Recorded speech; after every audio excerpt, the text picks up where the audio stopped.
Эки улуу эл бар. Баштарынан көп кризистерди өткөрдү, бирок кыска убакытта эле баштарын көтөрүп, буттарына туруп кетишет. Мен Кытай эли менен Жапон эли тууралуу айтып жатам. Бул эки эл келген буруун чапкындарды, эпидемияларды, цунамилерди, атомдук бомбаларды жеңип чыгышкан. Булардын бир сыры бар. Абдан кызыктуу факт. Кытай жана Жапон тилдеринде кризис деген сөз жок. Кытай тилинде кризис деген сөз мүмкүнчүлүк делет. Бардык өлкөлөр ызы чуу болуп, кризис деп кыйкырып жатышкан маалда кытайлар бүт дүйнөнү кыдырып, бардык жерге инвестиция кылып жатышат. Кытайлар айтат, кризис бул мүмкүнчүлүк. Лазар өлгөндө Ыйса ал уктап жатат деди. Башкалары Лазар өлдү деп ыйлап жатышканда Ыйса уктап жатат деди. Сиз кандай деп атасаңыз, ошол нерсе болот. Эгерде биз өлдү десек, анда өлгөн адамды ойготуу мүмкүн эмес. Биз башыбыздан кечирип жаткан кризис бул Лазардын уйкусу сыяктуу убактылуу. Биз бул түштөн жакында ойгонобуз. Кудай бизди бул кризистен чыгарат. Жана бул кризистен чыккандан кийин биздин ишенимибиз катуу сыноолорго туруштук бере ала тургандай күчтүү болуп чыгат. Сиздеги ишенимге сиз кандай баа бергениңиз маанилүү эмес.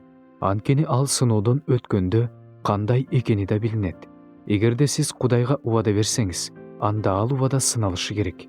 Петр Исага «Мен сени эч качан таштабайм, сенден баш тартпайм, сен үчүн өлөм» дегенин эстеп көрөлүчү.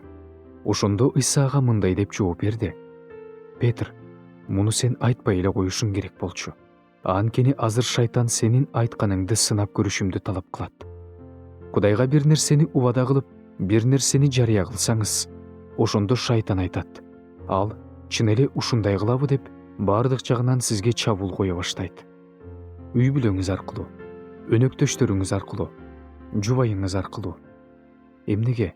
Анткени сиздин Кудайга берген убадаңыздын аткарылышын каалабайт. Ал үчүн болгон күчүн жумшайт. Ошон үчүн адамдар нааразы болушат. Мен ишенгенден бери көптөгөн көйгөйлөргө кабыла баштадым.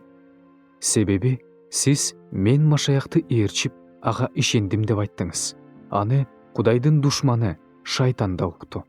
Иса Машаяктын жолунда такыба жашоону каалагандар куугунтукка кабылышат. Көптөгөн адамдар кризисти күтпөгөндүктөн кризис келген маалда чачырап калышат.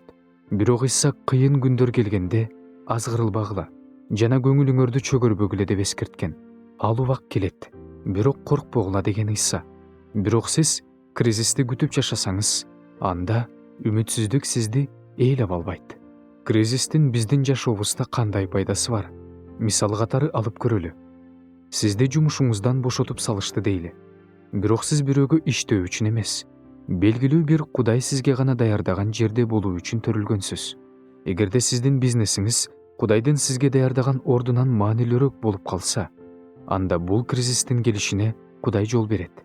Эгерде адамдар иш үчүн, акча табыш үчүн гана жашап калышса, анда алар эч качан өз жашоосундагы өз ордун таба алышпайт. Жумуш бул сиз убакыт, энергия коротуп, акча алып жүргөн жер.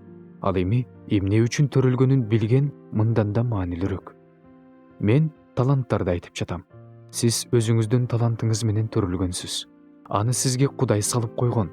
Акыры сиздин жашооңуздун мааниси жумуш эмес экенин түшүнүңүз. Жумуштан тышкары жашоо бар.